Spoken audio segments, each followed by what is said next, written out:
anticipated. It's still one of the more powerful combo decks in the format, but it feels like Storm, at least on the Open series, has taken Sneak and Show's role as the most popular combo deck. Yeah, I mean, that definitely has been true. But Ross, some of a throwback here, I think was trying to catch the field unprepared by it and really did not expect this coming out of the Roanoke guys. I think that if you knew 3 of your 15 competitors, a full 20% of the field, is going to be on Death and Taxes, Ross would have found a different deck to play. Yeah, I mean, his Standby Elves actually has a fantastic Death and Taxes matchup. All right, we'll go underway. Todd will be on the play here as we start things out. So you mentioned the specific hate cards that Ross is going to be looking for in this matchup. Well, early on in the game, cards like Thalia can be very disruptive. You see Phyrexian Revoker, that's a card that can answer sneak attack. You have Spirit of the Labyrinth as a way to stop Gristlebrand, at least giving you an opportunity to draw the Swords of Plowshares to answer that card. A lot of the 2-mana creatures are all disruptive. None of them are hard locks on their own, but alongside Mana Denial and Karakas, it's a very challenging recipe for Sneak and Show to try to power through. Yeah, Ross starting off with a Gitaxian Probe there. So you mentioned saw double Rishadan Port, double Revoker, and double Thalia in Todd's hand. That's it could be worse, and that's hard to say. But I mean, you know, there's no Karakas, I suppose. There's no Spirit of the Labyrinth. A fast Show and Tell can be good out of this hand. If Todd is able to find a copy of Karakas, then it becomes very challenging. Yeah, well, Ross with a Ponder here. He now knows what he's against. You do see Force of Will, Spell Pierce, Lotus Petal, and a Sneak Attack in his hand. So I don't know if he has the full combo, but this is a reasonable keep on Ross's side. It is a good keep, although the bad news here is that Revoker is extremely powerful against Sneak Attack, doesn't really do anything against Show and Tell. Or you can name Gristlebrand, I suppose, but you're still at the mercy of them drawing something to answer it or possibly having Emrakul. But Ross appears to be very heavy on sneak attacks in his hand, meaning that Revoker is going to be very disruptive. Now, is this the kind of thing where Todd is going to name Sneak Attack in the dark off a Revoker? Well, I can get behind using the first one to name Gristlebrand and the second one to name Sneak Attack, because you don't want Show and Tell putting Gristlebrand into play when you have a Revoker naming Sneak Attack on the battlefield. Well, post-Ponder, Ross will make a Lotus Petal. Wants to get that in play before Thalia hits the board. And there will be the Thalia from Ross, or rather from Todd. Big respect here. Force of Will pitching Spell Pierce on Ross's side. Now that seems to me, he'd made that play. He knew that Todd had a second Thalia, right? He's probably planning on following up with another Force of Will on this one. Gitaxian Probecast saw that Todd drew a third Thalia for the turn. The plan of Force of Willing through all the Thalias, looking like it might cost Ross his whole hand. Yeah, he would run take-backs if he knew about the third. Yeah. But he'll get to Preordain and see what he can build to. I mean, if he can Force of Will this turn and next turn and get that Sneak Attack down, it's possible he can Force of Will his way to the combo? Maybe, but then he's still got to battle through the Revokers. If he was on Show and Tell, I would feel a lot more confident about his chances in this one. But he has to fight over every piece of the puzzle that Anderson has in his hand right now based on the nature of his hand.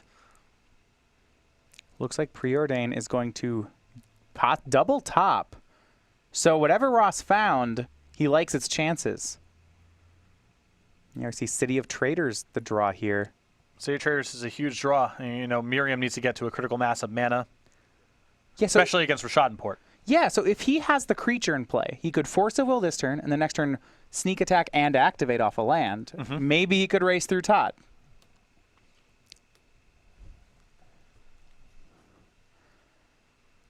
Todd, third land. Choosing now between his 2/1s. It looks like he'll go for Phyrexian Revoker.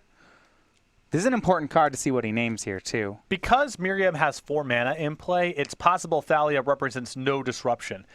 Merriam can cast Show and Tell and pay through Thalia. So Revoker is Todd's best chance at defending himself. Ross will ponder.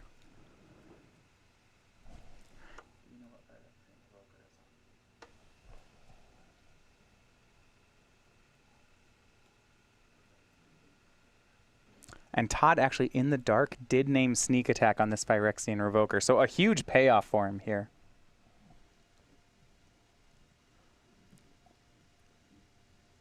See there, until that's removed, Ross will not be able to activate Sneak Attack. He has 2 copies of it in his hand, and actually did draw Emrakul that turn. But no show and tell to pair with. And Todd will go to work on the life total. Phyrexian Revoker. That'll come across for 2. Ross drops to 13. And now we'll be backed up by Thalia. Todd will make that play. No land, but the disruption is live. The clock is on. And Ross's draw for the turn, an Ancient Tomb. He'll just pass. No reason to play it. It would get rid of his City of Traders at this point. So on Ross's side, a Sneak Attack would let him put Emrakul into play. Does he have anything else to draw to? Well, it has to be, at this point, it needs to be show and tell because of the Revoker. But he is drawing live to it. Yeah, so if he hits a show and tell, he can get an Emrakul into play. But yeah, but there's no way to, say, remove a Revoker from the board. Right. At least not for game 1. Swing in for 4 here, Ross. Down to 9. You see Todd going to work on Ross's City of Traders with these Rishadan ports. And I think Ross may have to play the Misty Rainforest this turn and give up on the City of Traders, because if he fails to play a land this turn and Todd draws land number 4 to double port, I'm not sure there's a route for Merriam to punch things through in time. Yeah, things do look tight for him. He's going to go ahead and stand with the cards he has. Todd will swing. Ross is down to 5. The draw for Todd was a Stoneforge Mystic. So he has a choice here. He can speed up the clock by a turn, or he can keep the mana pressure on. I think he's better off just trying to pin the mana, though it looks like Ross might have just drawn out. So Ross with show and tell. That's going to be show and tell off Ancient Tomb, 2 mana floating. Had to pay an extra 1 for Thalia. But if Todd has anything to put in here, I think he might just be able to attack for lethal next turn. He could attack past, yeah. Yep. So show and tell is a play. Ross will put Emrakul into play, but Todd will put Batterskull in. And it looks, though, Ross got his Eldrazi into play, but at 3, he may not get to live till the next turn. That's a very Death and Taxes win right there with Todd disrupting and holding on just long enough to get lethal across. Wow, so game 1 goes over to Todd Anderson. Death and Taxes takes the first one. I mean, a resolved show and tell with no Caracas, that's Ross's game plan, but you see even there just falling short. Yeah, too much pressure, too much damage off the lands, too many wasted turns. Had to use Force of Wills on cards that Todd had redundant copies of. Again, you saw it was, even without Caracas, every little piece of the puzzle was disruption, and with Todd shortening the length of the game with his clock of 4 damage a turn, Ross didn't have quite enough time to get out. All right, we're going to go ahead and look at the sideboard for these 2 players. We'll start with Ross Merriam on Sneak and Show. He's down a game. He's going to need some help here. We saw game 1, some inability of him to deal with small creatures. Now he's got good options in the board. 2 copies of Defense Grid, 2 Pithy Needles, 2 copies of Omniscience, an Echoing Truth, a Pyroblast, a Rare Elemental Blast, a Sudden Shock, a Wipe Away, a Jace the Mind Sculptor, 2 copies of Pyroclasm, and 2 copies of Beseju.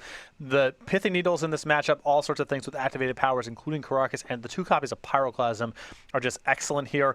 It's possible he'll bring in the Sudden Shock as well. It's just another efficient way to get one of Todd's hate bears off the table. Now, if he's worried about a card, let's say, like Caracas interfering with his combo, how do you feel about Omniscience in this matchup? Typically, Omniscience is for mirror match type situations where you don't want to show and tell and then pass the turn back to the opponent. It's possible. It gives him a way to win in some spots with Emrakul that if he's just putting Emrakul into play via show and tell, Caracas makes impossible. I don't know if he has that much room, especially when he's just going to be bringing in some Pithy Needles and some Pyroclasms, just some raw creature removal. I don't know if he has the space to bring in something like Omniscience. All right, now on Todd Anderson's side, you see Death and Taxes in the sideboard.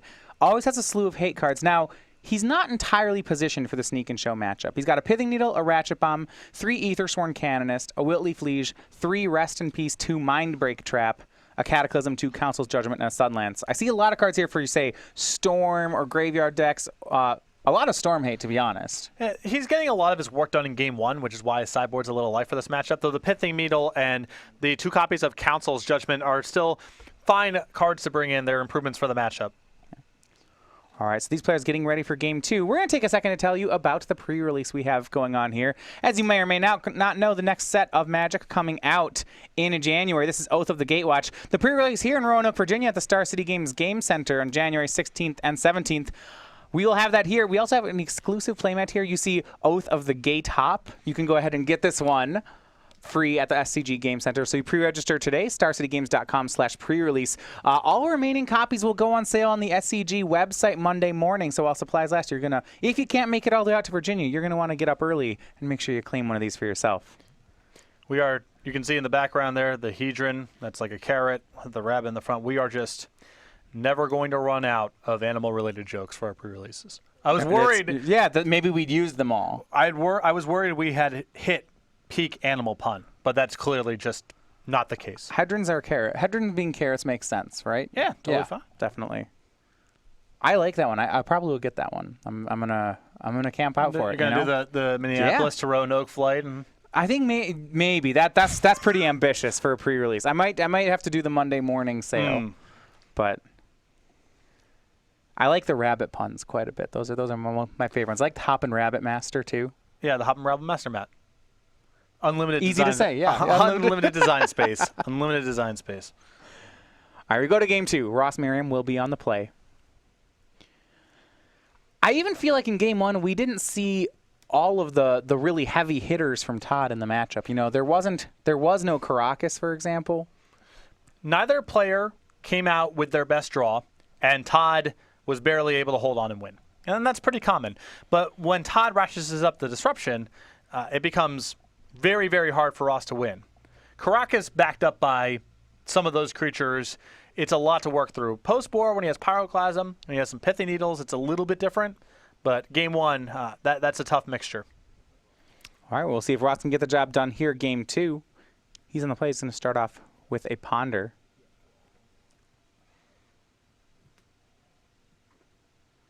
One thing he can do is with a Fast Start, he can try to sneak under some of Todd's disruption. No matter how good Todd's draw is, when Ross is on the play, Todd has to cross his fingers. Death and Taxes really doesn't start doing the punishing stuff towards Sneak and Show typically until the second turn, and that can be more than enough time for Ross to get something into play. We see Todd starting off on a turn 1 Aether Vial. Looking at Ross's side, it looks like he does have Omniscience in. He's going to cast Show and Tell, and you see he reaches right for that Omniscience. He wants insurance against a Caracas that Todd might have. And so it looks like, I think he has Omniscience and Emrakul. So if it wasn't for Omniscience here, the Caracas would get him. Yep. Todd will put Phyrexian Revoker in play. Well, that's not going to help at all. Emrakul will be cast off Omniscience. That gives Ross an extra turn. He's also going to cast a Gristlebrand. Huzzah! we did it. Ross takes game 2. And that game right there is, I know the matchup is very good for Death and Taxes, and everyone in the booth picked Todd to win this match, and he's going to be on the play for game 3. But that's why I think the matchup to some extent is a little overstated how good it is for Death and Taxes, because there's just not a whole lot they can do about the best draws. Well, they still have the issue that Todd is playing a Legacy tournament without Force of Will in his deck. And when you do that, there's just some inherent danger. Some things can happen to you before you're able to get your various Thalias and Caracas-style cards into play. You have no Daze, you have no Force of Will, you have no Spell Pierce. You know, your interaction on turn 0 and 1 is pretty limited, if at all. You saw Todd. I liked what he did with the Show and Tell there. If he puts in Caracas, he's vulnerable to Gristlebrand just gassing cards back up. Sure. Or to Omniscience. By putting in Revoker, if Ross's plan is Gristlebrand, at least Todd has an opportunity to untap, draw Swords to Plowshares, and move on with life. So yeah, how it would work is by the time Ross, if he puts in Revoker and names Gristlebrand, when he sees it, Ross never gets a chance to draw. Exactly. And if Ross is simply putting in Emrakul, Todd can just untap, put the Caracas into play, and bounce it. So Todd made the right call there with what to put in with the Show and Tell. Just Ross had the nuts, and there's nothing Todd can do about that. You know, and that's the thing, right? So that game looks easy on Ross's side, but you think about it, if Ross was turn 2 Show and Telling Emrakul into play, Todd had it covered. If you're Show and Telling Gristlebrand into play, good chance Todd has it covered. I mean, Ross really needed to have the turn 2 play. It had to be Omniscience, and then it had to be Omniscience plus Emrakul on top of that. Omniscience plus Gristlebrand may not even have gotten it done. Right. Todd gets to untap and play Caracas, and depending on what Ross is able to draw off those cards, maybe he isn't able to reassemble in time. Sure. So we do see, though, Omniscience coming in for Ross. Certainly made that game easy for him. Now that Todd knows that Ross is going to make that play, does it really change anything for him? Nope. I mean, you know, I think can't answer that. Right. He can't beat the best, 5% or 3% of Ross's draws. You know that going in. But with the way that he sideboarded here with the Needle, I would imagine, and the 2 copies of Council's Judgment, he has more game against, the upper band of Ross's draws that aren't the absolute best. Some good history between these 2 players on the Open Series. They actually had a chance to battle last weekend at the Invitational in Standard. Ross Merriam got the better of that match. Lifetime, he has 3 of their 5 meetings. This is the 5th time they've met in Legacy. They're currently at 2-2 apiece. And that hand that you saw Ross have that game, he can do that on the first turn. And there's just nothing Todd can really do about it. Sure. The best draws are still the best draws. On the play, Todd really puts pressure on Ross to do it on turn 1 because he could have a Thalia. Right. But on the draw, that seems I mean, Todd had a turn 1 Aether Vial. It looked like with a lot of good options.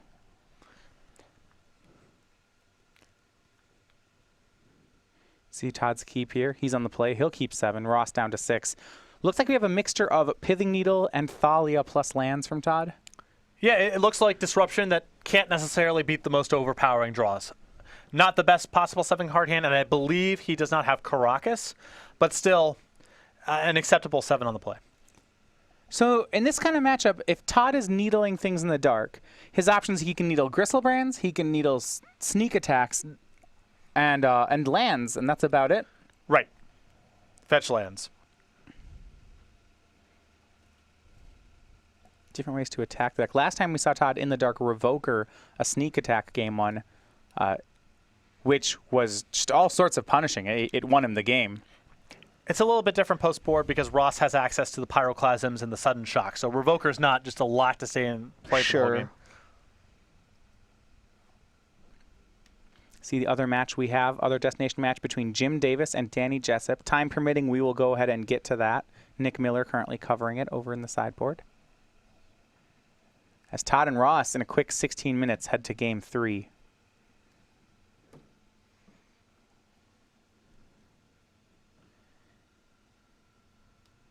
And it looks like we are underway. Todd with the turn 1 Mother of Runes. Now, Mother of Rune's a card I wouldn't normally expect in the matchup, but you mentioned Ross is a good bet to bring in Pyroclasms. He's a good bet to bring in Pyroclasms, and Todd does not have a lot of cards to sideboard in the matchup, as we discussed, and he has Umezawa's Jitte and Batterskull at the minimum that need to be coming out of the deck. So Mother of Runes is better than the equipment, certainly, and again, Anderson's just not sideboarding that heavy. Sure. Go over to Ross's side. Looks like with Todd's follow-up, Stoneforge Mystic, Thalia. You said may not have a Caracas. For Ross, he does have a copy of Sneak Attack in hand and a fair number of cantrips. So he'll have some time to set this up. It'll be a ponder.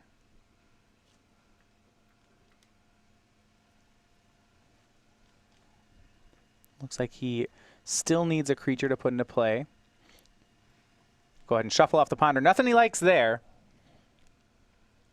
We'll have more cantrips on the next turn. I believe at least Brainstorm in Ross's hand.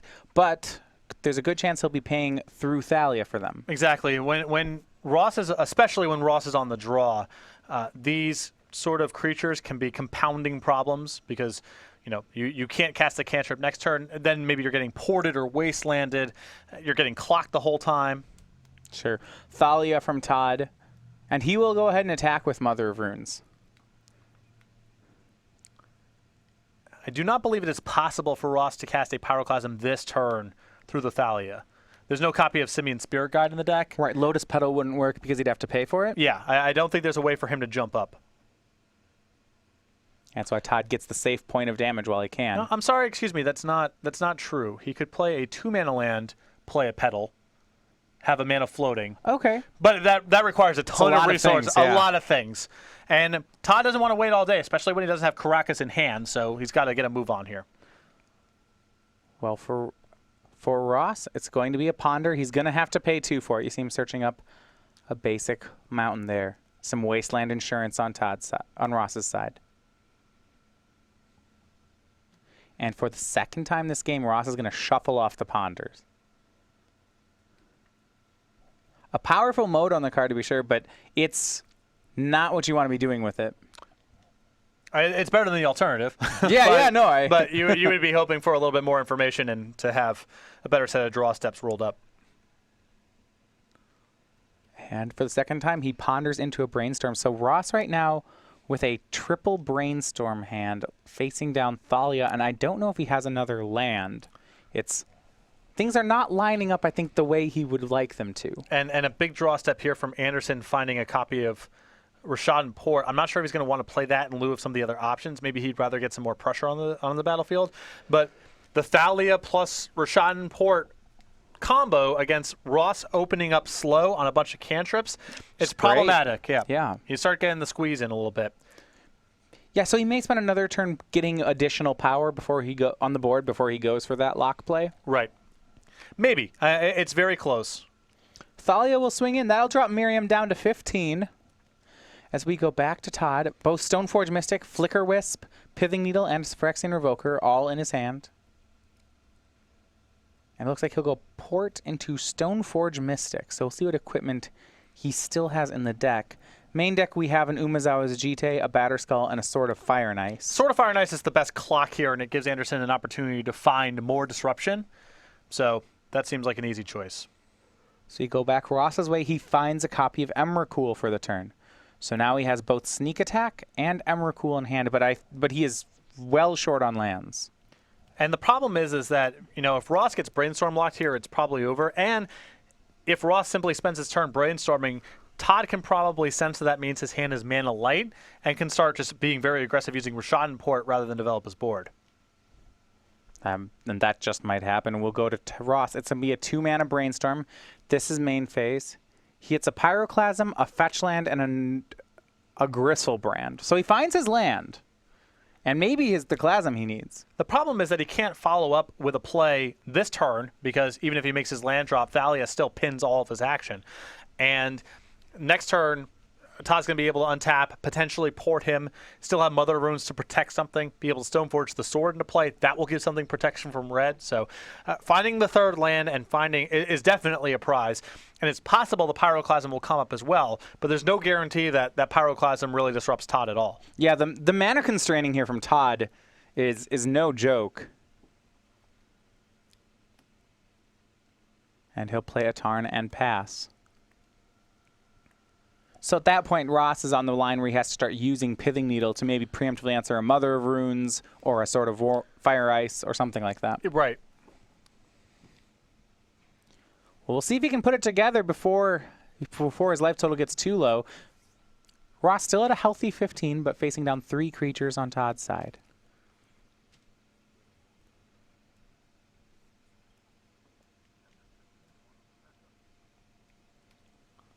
And Thalia will bring in, just by itself, Ross down to 13. Over on our backup match, we have Jim Davis versus Danny Jessup, with Jim Davis up a game right now. Playing Sultai Delver against Jessup's Temur Delver. One thing of note, the Delver deck's popular, 6 players playing it, they did not perform well at all, actually, during the Legacy portion of this tournament. Yeah, a bit surprising, but Jacob Wilson, at least, was able to get the mirror match against Hunter Nance last round, so he will be playing for buys shortly. But not a great performance from the Delver decks. Storm, Miracles, Death, and Taxes, those were the decks of the tournament thus far.